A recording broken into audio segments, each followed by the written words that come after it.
Hello and welcome back to PHIL-1024, Searching for Reality at Fanshawe College in the summer of 2020. This week we'll be talking about Gardner's chapters on the idea of two cultures, the medieval period. If you are looking for the reading list, it's online on FOL. So I'm going to try to keep things a little short here because the material here we're supposed to be reading is almost of a history lesson as much as it is talking about philosophy. So let's begin. Gardner's initial claim here in the book, in Sophie's World, says, look, Western civilization is a kind of a syncretic combination of what he terms Indo-European and Semitic cultures. Right off the bat, a bit of a simplification, but maybe not a bad way to think about things. So I'm kind of down on the idea of a distinct Western civilization for reasons I'm going to get into shortly. But as far as historical simplifications go, well, maybe. When we talk about Indo-European and Semitic, however, it's important to remember we're actually talking about language families.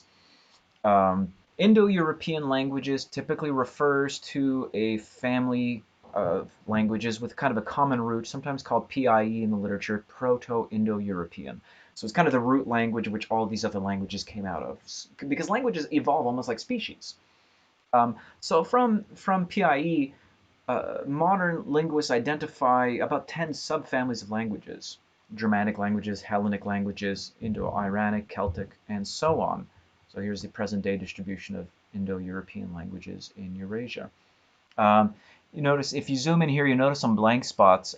This is Basque territory here. So Basque is actually what we call a language isolate, in the sense that Basque does not have any known relationship to any known family of languages. It seems it's it's a linguistic isolate in the sense that it's not part of a known evolutionary tree of language, which is pretty interesting. And likewise, Semitic languages, I'm going to get into that in a sec, is part of the kind of Afro-Asiatic language family. We could talk about that too in a sec, but let me just say, as we talk about this idea that Western civilization is a combination of an Indo-European and Semitic traditions, I just wanted to sound a note of caution about the idea of a distinct Western civilization. There are a number of reasons for this. One of them is that it's kind of misused today by people online to mean and imply at least the meaning of a specific kind of racialized category, which I don't think is the right way to think about it. In part because these categories aren't really grounded in any serious biological reality, but that's a whole other thing. The real reason is that you can certainly take any amount of authors, thinkers, painters, poets, sculptors, etc., put them together on a geographical basis and call it a tradition. But the fact is, there's been extremely high levels of cultural interchange between really a huge diversity of groups, peoples, and cultures for thousands of years in this area of the world, in what we think of today as Europe and Africa and the Middle East. But to me, it's really strange to think of, for example, Greek thinkers in isolation of the influences that they had from Egypt and Babylon. That just makes no sense to me. Medieval Europe and Islam, a huge amount of cultural interchange there, right? The central text of the Western canon, right? The thing, the ancient philosophy that we often use to ground the very history of the West's philosophy were just lost to Europeans. They were preserved. Aristotle was preserved in translation by Muslim scholars, right? So the idea that there's a distinct Western tradition is an idea that has to be approached with a lot of historical caution, because we can certainly pick geographically geographically framed thinkers, but then we'd also have to ignore how these thinkers were influenced by everything that was happening around them. I have a clip. You can click through to this video from ContraPoints. She's a really weirdo YouTuber, former philosophy PhD student, who kind of makes video essays on a number of philosophical topics, and she has a kind of a useful critique of how the term Western civilization can be misused. And you can find lots of information on the for example, this is one of these many cases in which has occurred, kind of the cultural interchange between the medieval European Christian world and the Islamic world during the time of, year 800, 900, 1000, right? Latin translations of the Greek classics, Arabic texts in astronomy, mathematics, science, and medicine, right? So you have, again, very high levels of cultural exchange here. Um, and the reason I'm sounding this note of caution is, again, because especially these days, unfortunately, again, the idea of Western civilization can often be understood, I think, in really wrong-headed terms. Um, so if think about the Roman Empire, as part of Western civilization. This was an extremely diverse organization, a very diverse political system. In fact, they wouldn't even think of themselves as diverse because you'd have to have an idea of segregation beforehand. They just didn't. Right? The Roman Empire was such that no profession was restricted by origin, by ethnicity. They didn't have an idea of race. Um, these physical characteristics were completely irrelevant. Right? You can't, if you go back and you ask them, hey, what do you think of, what do you think of the different races? They'd be like, what are you talking about? Right? They didn't have these ideas. Um, Most scholars agree Greeks and Romans regarded black and white skin as geographical accidents, no stigma, nothing attached to these things. So again, you can't go mine Western history for a certain kind of I think, really wrong-headed ethnic nationalism, um, as people sometimes do, right? Septimius Severus, born in Roman Africa, married a Syrian woman of Arab descent, right? Saint Maurice over here. There's no um, So again, if you're just on, I'm just kind of giving you a word of warning here. If you're on the internet and you hear the wrong kind of person talk about Western civilization, you might get the wrong idea here. Um, Throughout the history of this part of the world, and we're talking around the Mediterranean basin all the way through the Middle East, what you have is an extremely diverse set of peoples and cultures with a huge amount of interchange and migration. My gosh, the Roman governor of Britain was from North Africa. Like anyway, it's just a little rant of mine. I think especially given the news today, um, we have to push back against these false historical narratives that push hidden racist agendas by portraying the idea of Western or European identity as having been, um, more racially homogenous than it actually was. Anyway, um, some of the ports. Okay, let's go back to language families. um, because when Gardner talks about Indo-European and Semitic, really what we're talking about is language families. Not all European languages are Indo-European, um, which is kind of another problem with his way of thinking about history. A lot of the languages of Northern Europe are actually have completely non-Indo-European roots. Hungarian, Finnish, Estonian are part of a language family called the Finno-Ugric or Finno-Ugrian family of languages. Um, so it's kind of like an Arctic Circle family of languages almost, because it includes inhabitants of the Russian tundra, like the Samoyedic peoples. So, like, if the further north you go in Europe, the less proto-Indo-European you are, but these are clearly still Europeans. So, what do you do with these people in this story? Anyway, I've already mentioned Basque, spoken in Spain and France, language isolate, belong to no known family of language. Indo-European languages, however, are about half of the native languages on Earth, which is mostly due to English. The next biggest category is Sino-Tibetan languages, Cantonese, Mandarin, Burmese, but not Vietnamese or Japanese. Those are different language families. Um, I'm really fascinated by linguistics, and part of my PhD research had to do with this sort of an issue. So if you're interested, you could read about linguistic extinction as a problem for language researchers. because as the diversity of human languages is lost, it becomes harder to study what features language could have, which they must have. What is the possibility space of human language? Um, so, as Gardner argues, or kind of in his history here, he says, look, about 4,000 years ago, and this was kind of true at the time of his writing. The real history is more complicated now.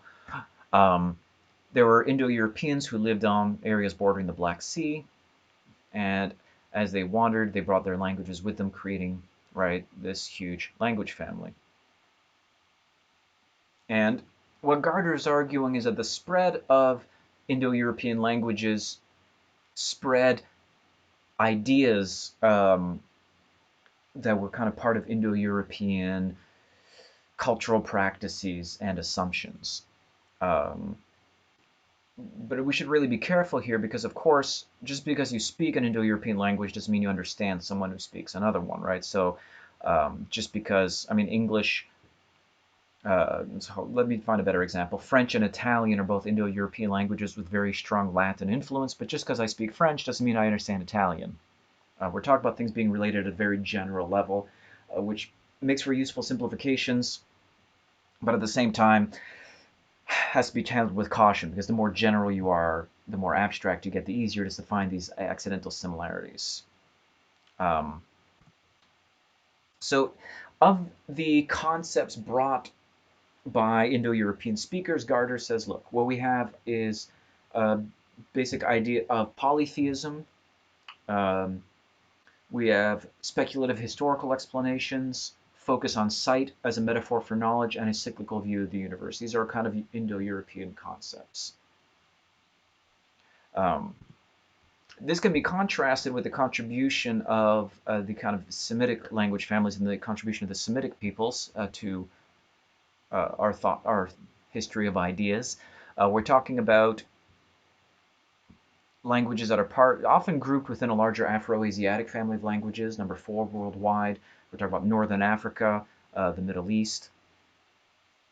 And Gardner is definitely using language families as a proxy for past cultures and their very kind of general contributions to the history of ideas.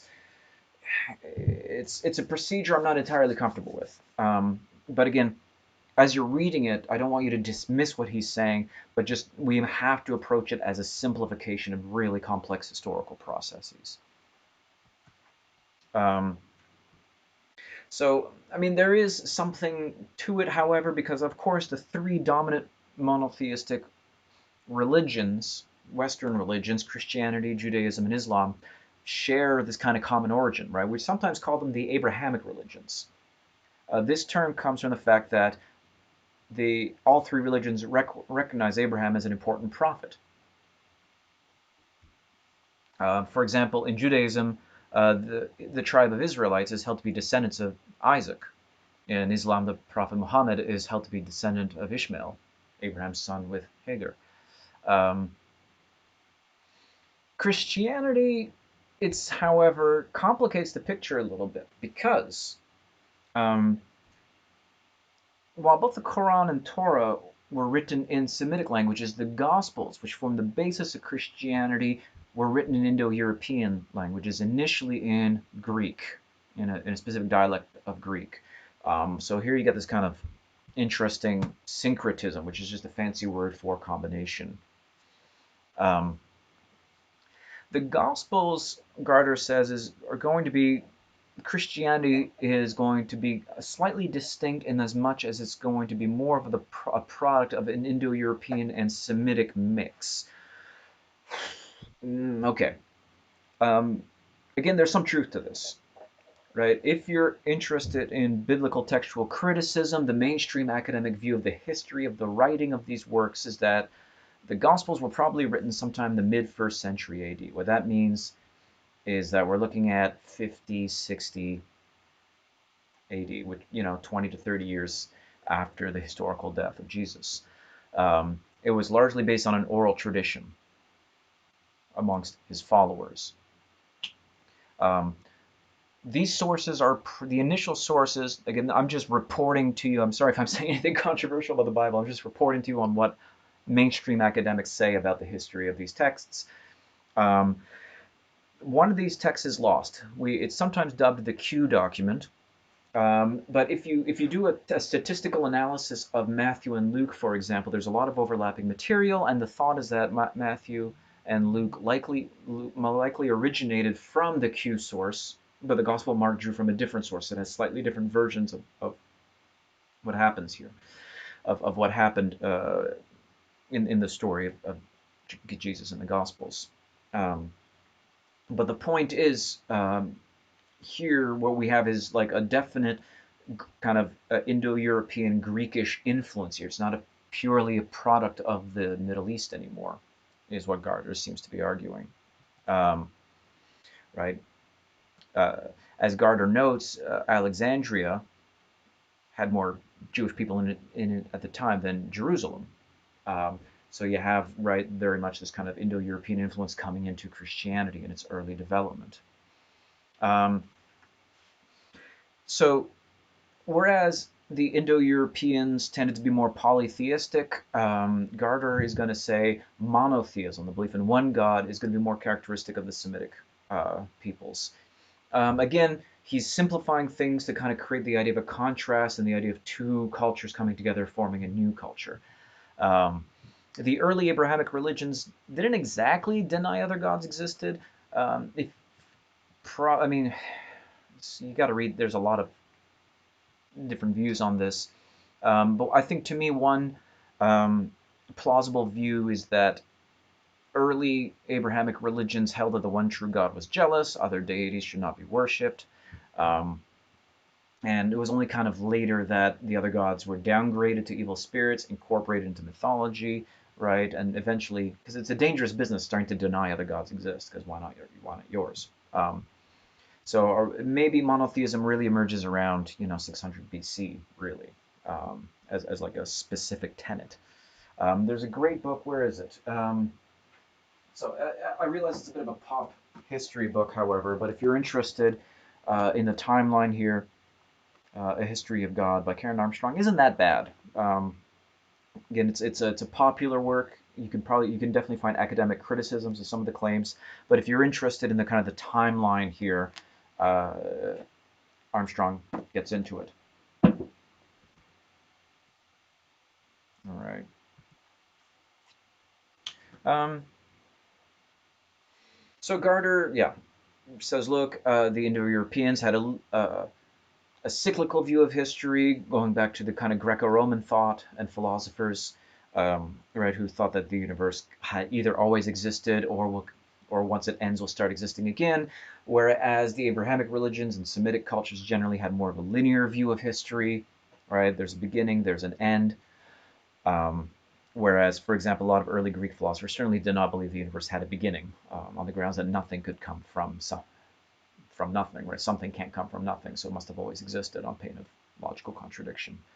Um, so Gardner really kind of wants to play with the contrasts here between the two, between Indo-European and Semitic cultures, in an attempt to, because he really wants to ground his argument that what we think of as Western civilization is kind of be equal parts, kind of, basically equal parts kind of Greco-Roman and Abrahamic, right? It's really where it's coming from.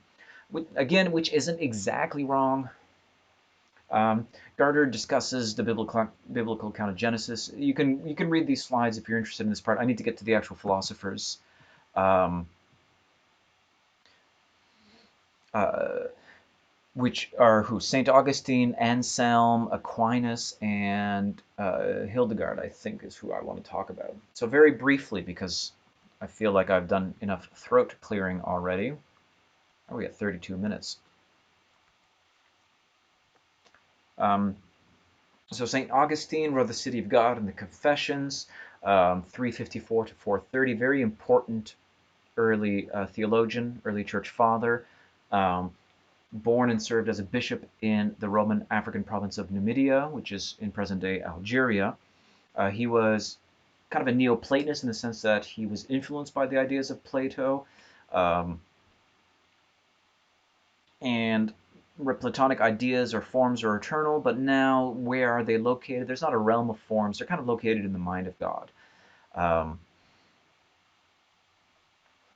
so he was born in Algeria. So again, he was just a Roman guy, probably of Berber origin. So an interesting guy, Augustine. In the City of God, he talks a lot about different theological questions, such as the problem of salvation, evil, free will, the paradox between free will and omniscience, original sin. Human history is presented fundamentally as kind of a conflict between the city of earth, worldly things, and the city of God, spiritual matters. Again, very much a Platonic influence here. You have the mere material world and the abstract spiritual reality. The Confessions is kind of this autobiographical account of his conversion to Christianity. Um,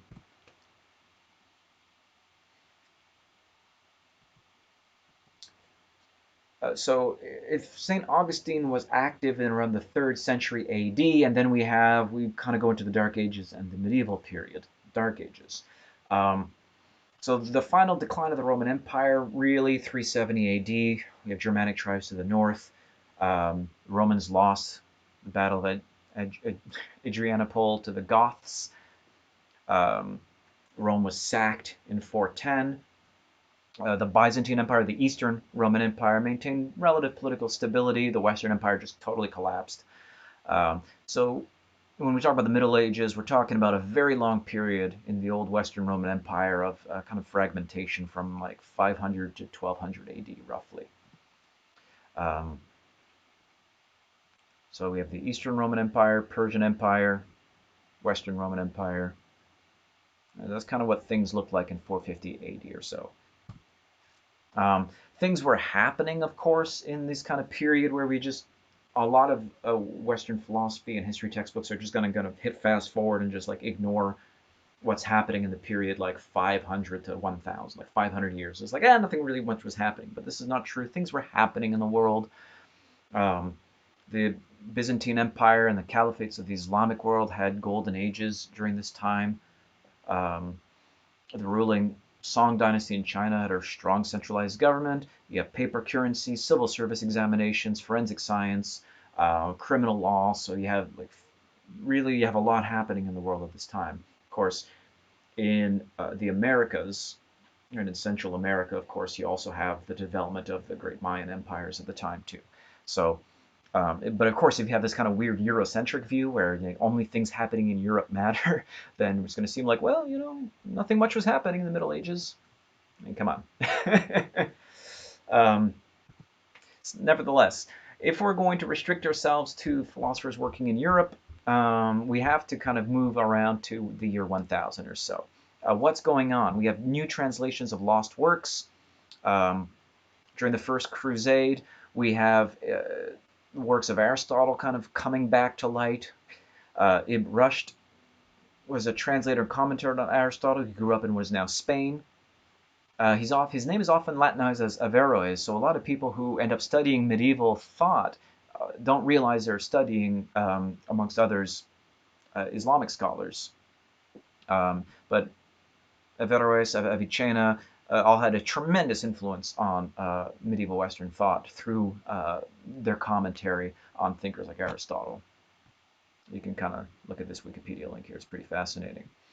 In particular on Anselm on Aquinas, in part because the rediscovery of Aristotle led theologians at the time to start putting theology on a more Aristotelian and less Platonic footing, right? So whereas St. Augustine was kind of a Neoplatonist, Aquinas especially is definitely more Aristotelian. We'll get to that. So St. Anselm, Benedictine monk, Archbishop of Canterbury, back when the Archbishop of Canterbury was a Catholic office, which kind of blows my mind to think about. Very prolific writer, was definitely involved in the politics of his day. I'm going to kind of skip over that because we've already been talking for 40 minutes. What's interesting about Anselm and Aquinas in part is because they want to not just do theology, but they want to do theology a certain way. They want to have a more philosophical, rational approach to theology. For example, Anselm says, "I do not seek to understand that I may believe, but believe that I might understand." for this too, I believe. Since unless I first believe, I shall not understand. So there's, okay, a little bit of a word salad there, but what he's really saying is like, look, um, there's going to be no conflict between understanding and faith. Right? It seems to be negligence if after confirmation in the faith we do not study to understand that which we believe. It's okay to study the world and come up with philosophical theories of the universe. Or there's going to be no conflict between faith and reason. It's okay to be intellectually curious. It's okay to use our reason and have theories about the way the world works. It's not going to be a challenge to religion. In fact, I will provide, Anselm says, a single argument that needs nothing but itself alone for proof to show that God really exists, right? Demonstrating that reason is not the enemy of theology, but its greatest ally. Anselm is actually mostly remembered for this argument in philosophy because it's an argument that still generates an enormous amount of literature. And it's a really nice indication of the kind of theology being done around this kind of late medieval period, right? That we are starting to see more of a use of reason and rationality in the context of theology. In other words, right, in Gardner's terms, right, we have this kind of Greco-Roman, uh, philosophical tradition intersecting with the tradition of Christianity, again, as it did when the Gospels were formed. So what is Anselm's self-contained, purely rational, logical argument for the existence of God? Well, we call it the ontological argument. Ontology, for what exists, is the argument for something that exists. The ontological argument is a logical argument claiming that a necessary being necessarily exists. A necessary being necessarily exists. It kind of goes, let me break it down. So imagine the greatest possible being. Does it exist? So you can either answer yes or no. Does the greatest possible being exist? If you answer no, it doesn't exist, then it lacks a property. It's missing something. It's missing the property of existing. So what you were imagining was not, in fact, the greatest possible being. You were imagining something else, because it lacked an attribute, existence. So imagine a being just as great, plus one thing, it actually exists. This one is the greatest possible being. Therefore, the greatest possible being necessarily exists. For existence is a necessary property of the greatest possible being.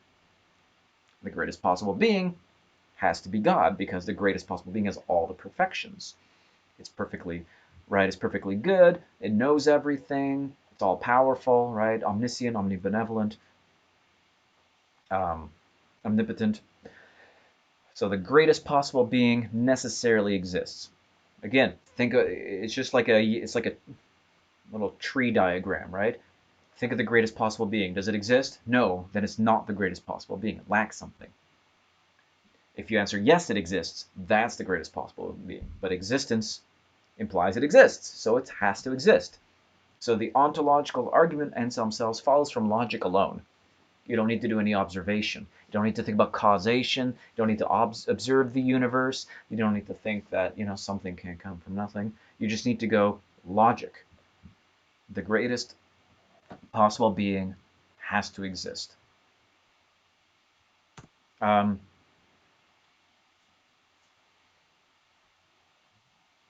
Let me just, here's some criticisms. So in case, I'm just skipping forward a little bit, you can read the slides. Here's some criticisms of the ontological argument.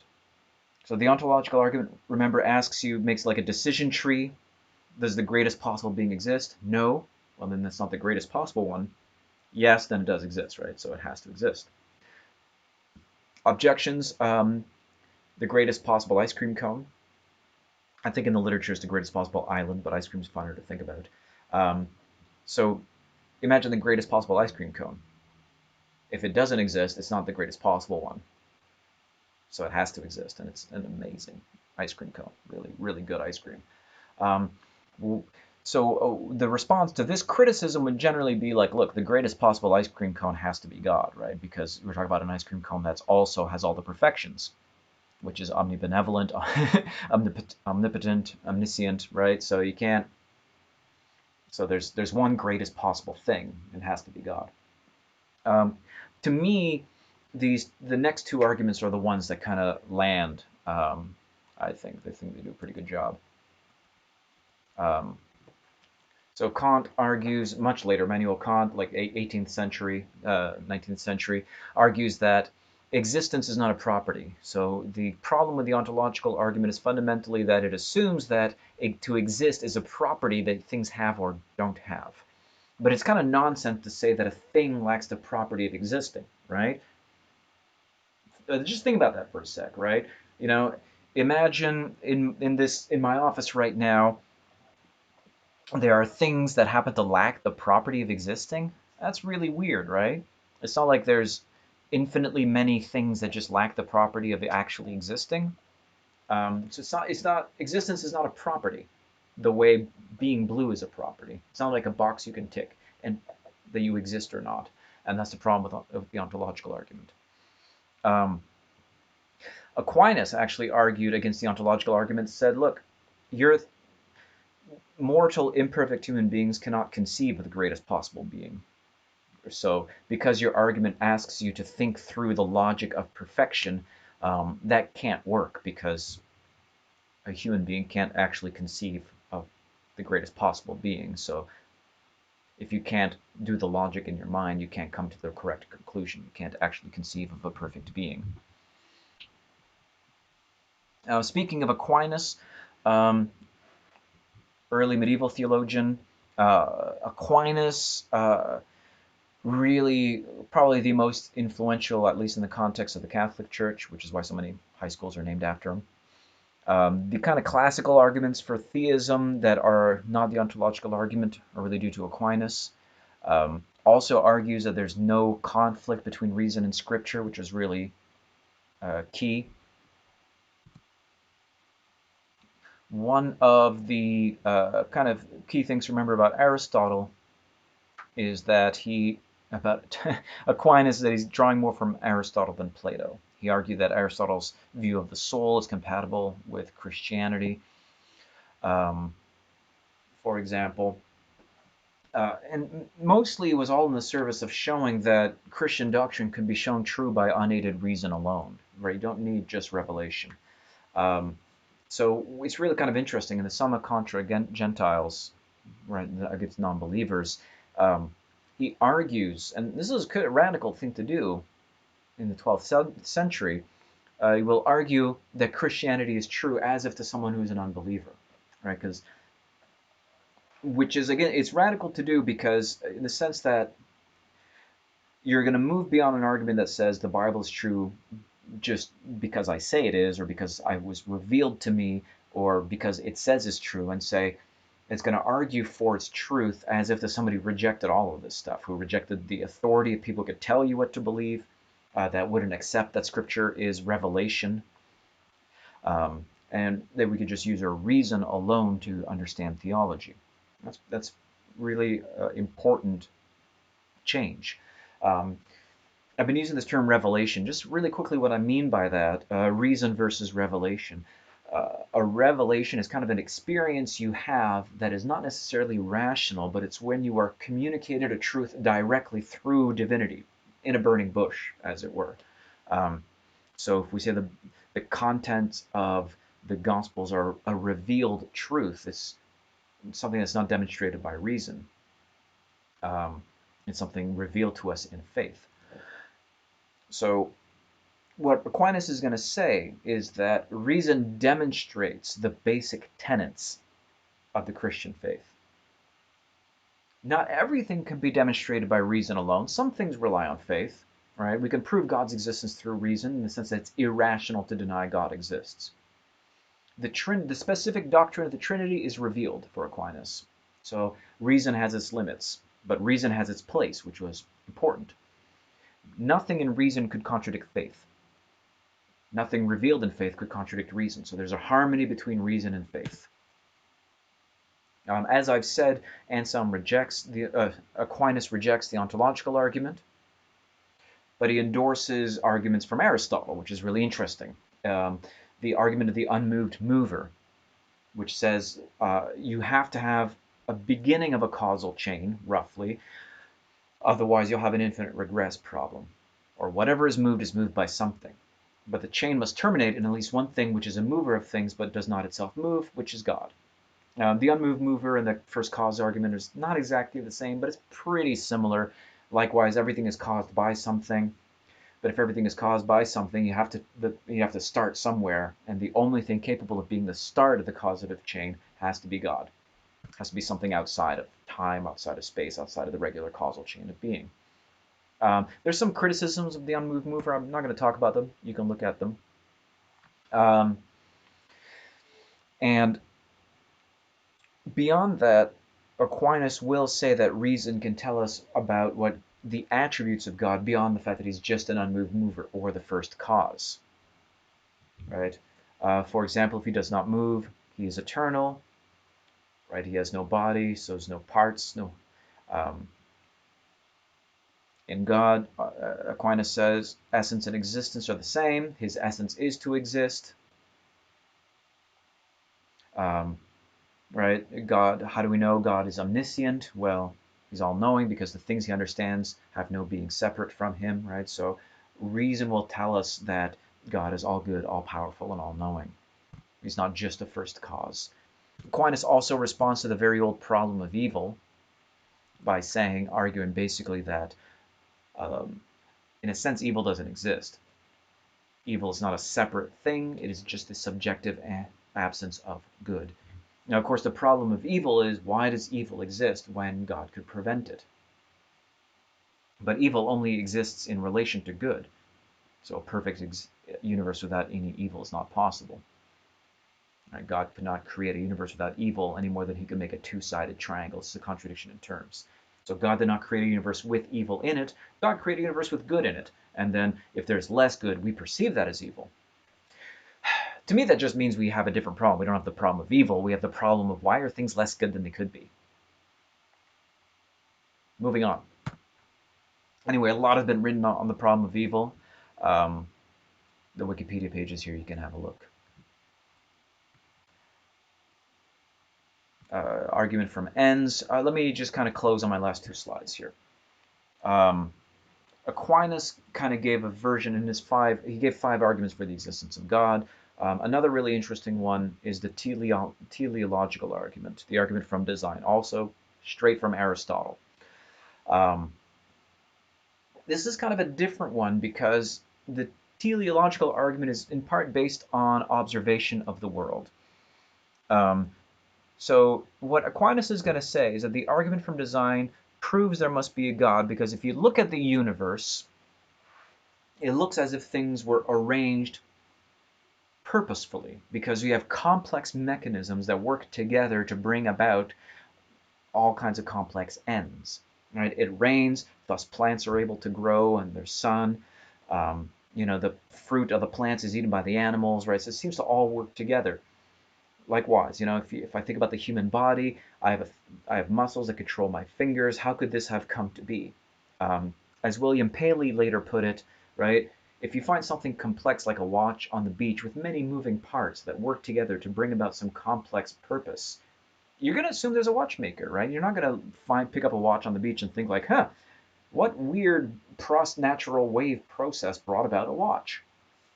All right, so the whole of the universe with its complex interdependencies and sophisticated animals must have a designer, just as a watch must have had a designer. It's the teleological argument, the argument from design. Things have a purpose, but any purposeful thing must have been created by a designer. That designer must be God. Oftentimes, opponents of evolution dislike it because it provides a possible explanation for complexity without making reference to purposeful design, right? Because if human beings are just evolved, then we don't need a designer. It's just natural selection, which is a blind process. But even as the Catholic Church admits, evolution is not incompatible with theism. Evolution could just be part of the design, right? So it's kind of interesting that 20th century, 21st century arguments about intelligent design and evolution are basically a couple thousand years old, right? 1,000 years old through Aquinas and another 1,000 through Aristotle. I find that fascinating. Gardner also talks a little bit about Hildegard of Bingen,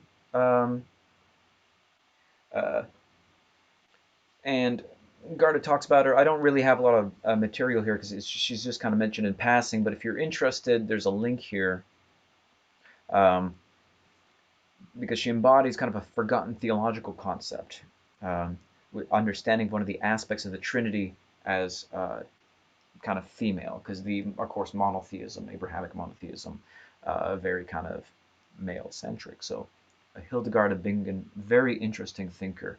Um, in terms of that aspect. All right, I've talked so much today. I'm going to leave it at that. Thanks so much for watching, and I'll see you all next week.